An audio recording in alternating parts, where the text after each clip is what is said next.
During the so-called papal pornocracy of the early 10th century, popes were being manipulated, exploited, and maneuvered for nefarious ends by mistresses who used them as pawns in their own power games. With some justification, this era was also called the rule of the harlots.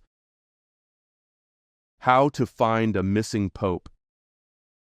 So many popes were assassinated, mutilated, poisoned, or otherwise done away with that, when one of them disappeared, never to be seen again, it was only natural to scan a list of violent explanations to find out what had happened to him. Death by strangulation in prison was a frequent cause. Had the vanished pope been hideously mutilated and therefore made unfit to appear in public? Had he made off with the papal cash box? Or should the brothels and other houses of ill repute be searched to find out if he was there? Often, there was no clear answer and explanations were left to gossip and rumor. One thing was certain, though: by the 9th century, the papacy and the popes were the playthings of noble families like the Spoletans, who controlled cities such as Venice, Milan, Genoa, Pisa, Florence, and Siena, among others. Through their wealth and influence and their connections with armed militias, these families formed what amounted to a feudal aristocracy. They were generally a brutish lot, willing to bring the utmost violence and cruelty to the task of seizing and controlling the most prestigious office in the Christian world. Once achieved, though, their newfound power could be ephemeral, for the reigns of some of their protégés were very short indeed. There were, for example, 24 popes between 872 CE and 904 CE. The longest reign lasted a decade, and another 4 came and went within a year. There were 9 popes in the 9 years between 896 CE and 904 CE, as many pontiffs as were elected during the entire 20th century. This meant, of course, that the papacy of Rome was in a constant state of uproar as the struggle for the Vatican had to be fought over and over again. The deadly Duchess, Stephen VII, was one of the short-lived popes, promising the House of Spoleto in central Italy a taste of papal power that turned out to be a brief 15 months in 896 CE and 897 CE. Stephen was almost certainly insane, and his affliction appears to have been common knowledge in Rome. This, though, did not deter the Duchess Agiltrude from foisting him onto the throne of St. Peter. In July 896 CE, Agiltrude, it appears, had a special task for Pope Stephen, which involved wreaking revenge on her one-time enemy, the late Pope Formosus. Like most, if not all, legendary glamour heroines of history, Agiltrude was reputed to be very beautiful, with a sexy figure and long blonde hair. However that may be, she was certainly a formidable woman with a fearsome taste for retribution. In 894 CE, Agiltrude took her young son, Lambert, to Rome to be confirmed by Pope Formosus as Holy Roman Emperor, or so she expected. She found, though, that the venerable Formosus had ideas of his own. He preferred another claimant, Arnulf of Carinthia, a descendant of Charlemagne, the first of the Holy Roman Emperors.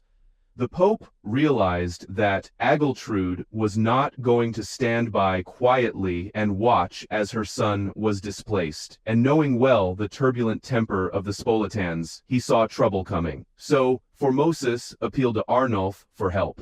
Arnulf, for his part, had no intention of being forced to give way to an underage upstart like Lambert or his implacable mother. He soon arrived with his army, sent Agiltrude packing back to Spoleto, and was crowned Holy Roman Emperor by Formosus on 22nd February 896 CE. The new emperor at once set out to pursue Agiltrude, but before he could reach Spoleto, he suffered a paralyzing illness, possibly a stroke. Pope Formosus died 6 weeks later on the 4th of April 896 CE, reputedly poisoned by Agiltrude. By all accounts, he had been an admirable pope, well known for his care for the poor, his austere way of life, his chastity and devotion to prayer, all of them admirable Christian virtues, and remarkable in an age of decadence, self-seeking, and barbarism. But whatever his virtues, Formosus could not entirely escape the poisonous atmosphere of violence and intrigue that permeated the church in his time. It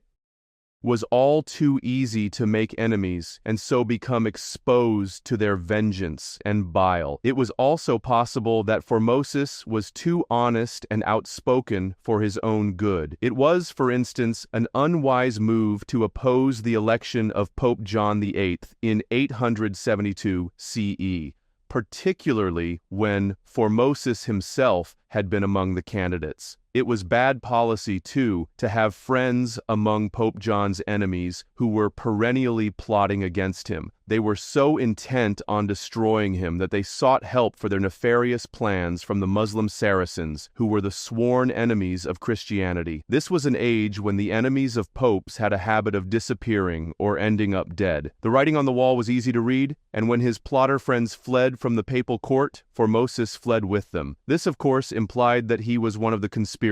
As a result, he was charged with some lurid crimes, such as despoiling the cloisters in Rome and conspiring to destroy the papal see. Formosus was punished accordingly. In 878 CE, he was excommunicated. This sentence was withdrawn, though, when Formosus agreed to sign a declaration stating that he would never return to Rome or perform priestly duties. In addition, the Diocese of Porto in Portugal, where Formosus had been made cardinal bishop in 864 CE, was taken from him. All was forgiven for a while. Such accusations and penalties made against an elderly man of proven probity and morality were clearly ludicrous and had all the appearance of a put-up job. Fortunately, all was later forgiven. After the death of John VIII in 882 CE, his successor as Pope, Marinus recalled Formosus to Rome from his refuge in western France and restored him to his diocese of Porto. 9 years later, Formosus was himself elected pope, and it was during his 5-year tenure that he made a very serious mistake. He crossed Duchess Agiltrude and the House of Spoleto. He also made other enemies over his policies as pope, which included trying to eradicate the influence of lay, non-ordained people in church affairs. Quite possibly, this was why the death of one of her enemies and the incapacity of the other were not enough for Agiltrude. She had in mind something much more dramatic and gruesome. Once Formosus's successor as Pope, Boniface VI, had gone, the way was clear for Stephen VII, the candidate favored by Agiltrude and her equally malicious son Lambert, to step up to the plate and do their bidding. The dark workings of hatred. In January 897 CE, Stephen announced that a trial was to take place at the Church of St. John Lateran, the official church of the Pope as Bishop of Rome. The defendant was Pope Formosus, now deceased for 9 months, for whom Stephen had developed a fanatical hatred. Stephen was a thoroughly nasty piece of work, but the source of his hatred is not precisely known. It is possible that just being a member of the House of Spoleto, relentlessly prodded along by the fearsome Agiltrude, was enough. Even so, hatred, however obsessive, could not easily explain the horrors that featured in the posthumous trial of Pope Formosus, sometime in January 897, then 9 months dead. The dead pope was not tried in his absence. At Agiltrude's prompting, Formosus, or rather his rotting corpse, which was barely held together by his penitential hair shirt, was removed from his burial place and dressed in papal vestments. He was then carried into the court, where he was propped up on a throne. Stephen sat nearby, presiding over the trial, alongside co-judges chosen from the clergy. To ensure they were unfit for the task and merely did what they were told, several co-judges had been bullied and terrorized and sat out the proceedings in a lather of fear. At the trial, the charges laid against Formosus by Pope John VIII were revived. For good measure, Stephen added fresh accusations designed to prove that Formosus had been unfit for the pontificate. He had committed committed perjury, Stephen claimed, coveted the throne of St. Peter, and violated church law. Drama at the Cadaver Synod.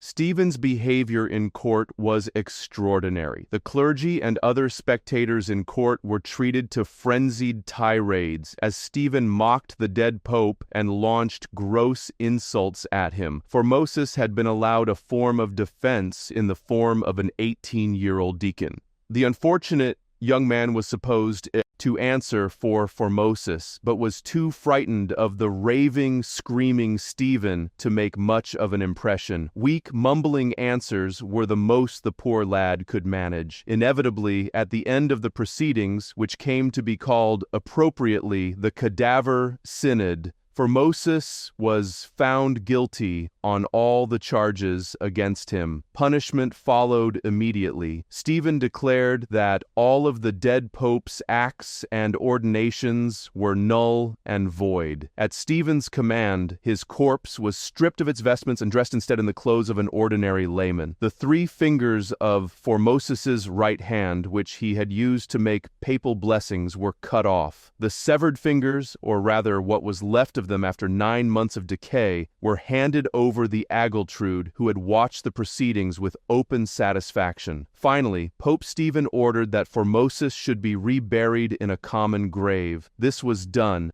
but there was a grisly sequel. Formosus's corpse was soon dug up, dragged through the streets of Rome, tied with weights, and thrown into the river Tiber. Formosus had been revered by many of the clergy, and he was popular with the Romans, and before his election in 891 CE, many had rioted at the prospect of another pope being chosen instead. There was, therefore, no shortage of helpers when a monk who had remained faithful to the dead pope's memory asked a group of fishermen to aid him in retrieving Formosus's much misused remains. Afterwards, Formosus was buried yet again, this time in an ordinary graveyard. Like the rescue itself, the burial had to be kept secret. If Formosus's enemies, particularly Pope Stephen and Agiltrude, had learnt of it, it was likely that the body of the dead pope would have been desecrated yet again. The Cadaver Synod, known more graphically by its Latin name Synodus Horrenda, prompted uproar and outrage throughout Rome. This was underlined in the superstitious popular mind when the Basilica of St. John suddenly fell down with a thunderous roar, just as Pope Stephen and Agiltrude emerged from the Church of St. John Lateran at the end of the trial. The fact that the Basilica had long ago been condemned as unsafe was less convincing than the idea that the collapse was a sign of God's displeasure. Before long, in much the same vein, rumors arose that the corpse of Pope Formosus had performed miracles, an ability normally ascribed only to saints. The widespread disgust at the savagery of the proceedings and its ghastly sequel convinced many clergy that if anyone was unfit to be pope, it was Stephen VII. An element of self-interest also featured in the wave of hostility aroused by the synod. Many clergy who had been ordained by Formosus were deprived of their positions when Stephen nullified the dead pope's ordinations. Pope Stephen meets his maker. Hostility soon translated into action. In August 897 CE, 8 months after the Cadaver Synod, a palace revolution took place, and Stephen VII was deposed. Stripped of his splendid papal vestments and insignia, he was thrown into prison, where he was strangled. This, though, was by no means the end of the days when the popes and the papacy were mired in disgrace. For one thing, Agiltrude was still around and active, and wherever she was, there was bound to be trouble. Agiltrude was enraged at the murder of her protege Pope Stephen and moved in fast to restore the influence that had been killed off with him. But she had no luck with the new pope, Romanus, who was placed on the papal throne in 897 CE, but remained there for only 3 months. Romanus, it appears, fell foul of one of the factions at the papal court that was opposed to Agiltrude and the House of Spoleto.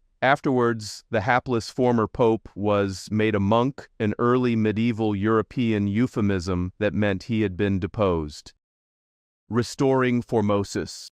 Romanus's successor, Pope Theodore II, was even less fortunate, but at least he lasted long enough to do right by the much-abused Formosus. Theodore ordered the body of the late pope reburied, clad in pontifical vestments and with full honors in St. Peter's in Rome. He also annulled the court where the cadaver synod had taken place and invalidated its verdicts and decisions. Much to the relief of the clergy dispossessed by Stephen VII, Theodore declared valid once again the offices they had once received from Formosus. It was as if the cadaver synod and the lunatic Pope Stephen had never existed. Unfortunately, however, it brought Theodore few, if any, rewards. His reign lasted only 20 days, in November 897 CE, after which he mysteriously died. The following year, however, future trials of dead persons were prohibited by Theodore's successor, Pope John IX. 10 years later, Sergius III, who was elected pope in 904 CE, dug up Pope Formosus and put him on trial all over again. Sergius, then a cardinal, had been a co-judge at the Cadaver Synod in 897 CE and became infuriated when the guilty verdict was overturned. This time, Sergius restored the guilty judgment and added some ghoulish touches of his own. He had Formosus's corpse beheaded and cut off 3 more of his fingers before consigning him to the river Tiber once more. To emphasize his message, Sergius ordered a flattering epitaph for Stephen VII be inscribed on his tomb. Not long afterwards, Formosus's headless corpse surfaced again when it became entangled in a fisherman's net. Retrieved from the Tiber for a second time, Formosus was returned once more to St. Peter's Church. Sergius had, of course, contravened the prohibition on posthumous trials declared by John IX, so his actions were essentially invalid. Nevertheless, a public statement of Formosus's innocence had to be made, and both he and his work were formally reinstated yet again.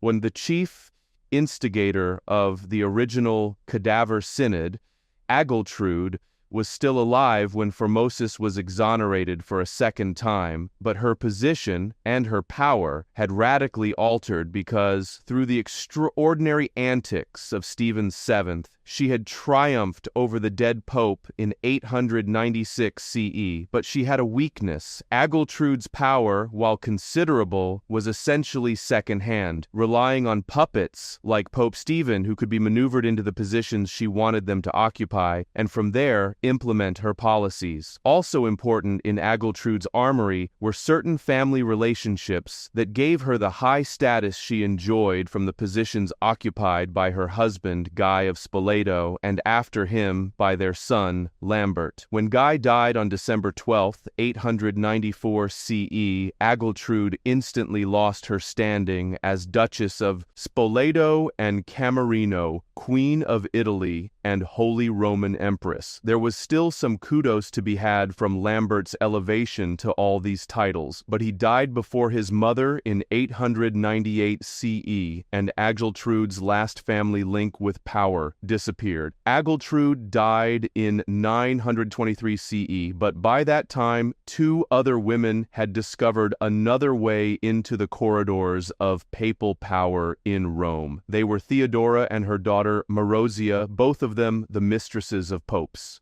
Theodora was described as a shameless strumpet, and her 2 daughters, Marozia and the younger Theodora, as possessing reputations not much better than their mother. Neither the elder Theodora nor Marozia halted the rapid turnover that had become a regular feature of the papacy. If anything, they exacerbated it. In the first years of the 10th century, short pontificates of a year or less persisted, and so did the violent deaths of popes that reflected the ongoing struggle for power. Others managed to survive for a year or two, but rarely much more. In fact, popes succeeded one another with such rapidity that papal servants made a handsome profit selling off their personal accoutrements and furnishings,